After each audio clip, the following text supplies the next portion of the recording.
Savel se je mudil s svojimi vojaki v Gilgalu.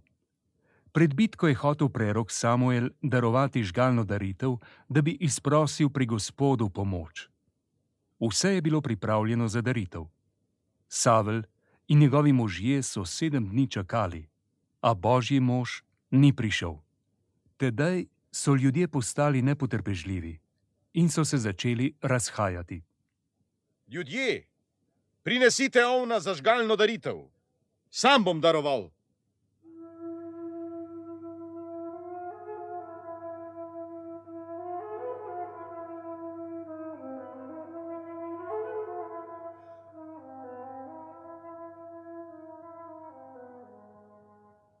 Savel, kaj si storil?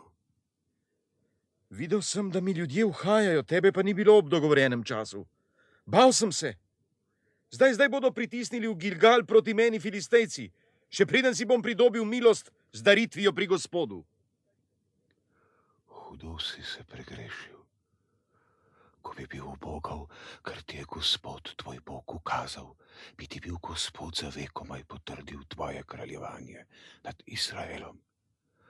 Tako pa tvoja oblast ne bo obstala.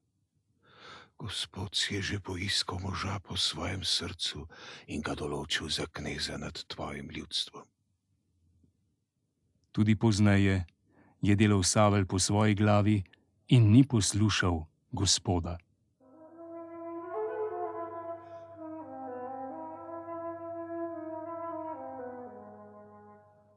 Savel, ima Gospod rajši žgalne in klavne daritve, kakor spolnjevanje svojih zapovedi? Zares, pokorščina je boljša kakor daritev, ker si zavrgel Gospodovo besedo, te bo Gospod zavrgel kot kralja.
Samuel, kako dolgo boš še žaloval zaradi Savla? Zavrgel sem ga kot izraelskega kralja. Napolni rog z oljem in pojdi v Betlehem k Jeseju, kajti med njegovimi sinovi sem izbral kralja. Starešine mesta Betlehem, prihajam, da darujem Gospodu. Pripravite se in pridite, da boste darovali z menoj. Tudi Jese in njegovi sinovi naj pridejo.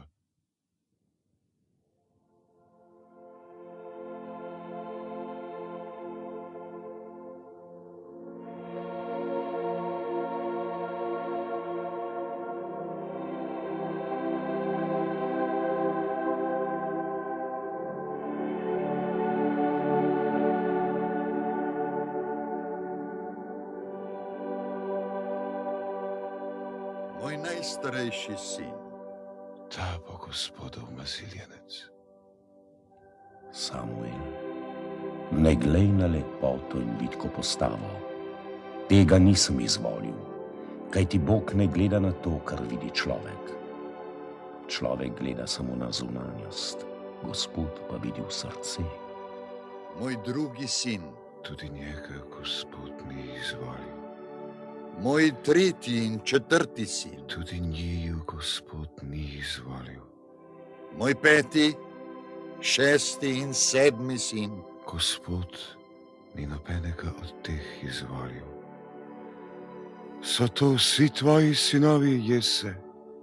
Še enega imam, Samuel, najmlajšega, ovce pase. Pošli pon, naj ga pripeljejo. Ne bomo darovali žgalne daritve, dokler ne pride. Pripeljite Davida.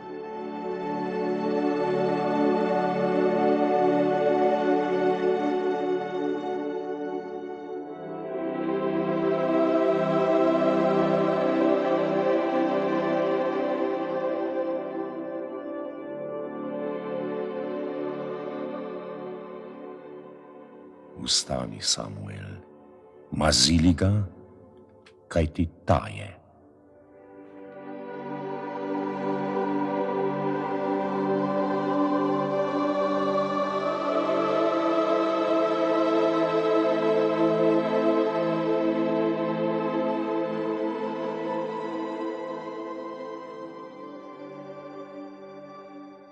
Samuel je vzel rog in ga mazilil v pričo njegovih bratov. Od tega dne je bil Gospodov duh z Davidom.